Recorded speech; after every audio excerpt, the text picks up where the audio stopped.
মানুষ দাওয়াত খাইতে আসবে, দাওয়াত খাই সোজা কথা চলে যাবে, কিন্তু তাদেরকে কেন গিট্টু লাগাইতে হবে?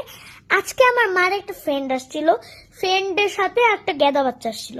তখন ওরা খাচ্ছে, খাওয়ার মধ্যে গল্প উঠছে, তখন হঠাৎ করে গল্প উঠলো যে স্কুলের গল্প। তখন স্কুলের গল্প ভালো কথা, তখন বললো যে আন্টিটা বললো যে জানেন না ভাবি, আমার বাচ্চা তো নার্সারি থেকে কেজি 1-এ উঠছে, ফার্স্ট হয়েছে, ফার্স্ট। তখন আমার মামার দিকে এমনি তাকাইলো, তখন আমি বুঝছি আমি শেষ, আজকে আমি শেষ। যখন গেছে, এই যে এখান দিয়ে গেছে, 1 সেকেন্ডও লাগে না, আমার মা শুরু করলো এই জানোয়ার এদিকে আয়। তখন আমি বললাম কি মা, তোমার রাগ কেন? তোমার রাগ হব না নাকি?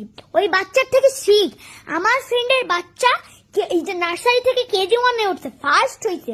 তখন বললাম ওদের সিলেবাস কত মা? তখন বললো চুপ থাক, তুই কি আমার থেকে বেশি জানোস? তুই কি আমার থেকে দুনিয়া দেখে ফেলছোস? তখন আমি বললাম আল্লাহ, আমি তো, আমার মা আজকে মাইরে ফেলবে আমাকে। তখন বললো একে মানুষ করতে পারলাম না, হসপিটালে নাকি চেঞ্জ হয়ে গেছিল মনে হয়। তখন এই যে এখনো শুরু করতেছে। এখন আমাকে বলেন যে এগুলা কেন বলে ওরা? আন্টিরা এগুলা বলে একটা গিট্টু লাগায়।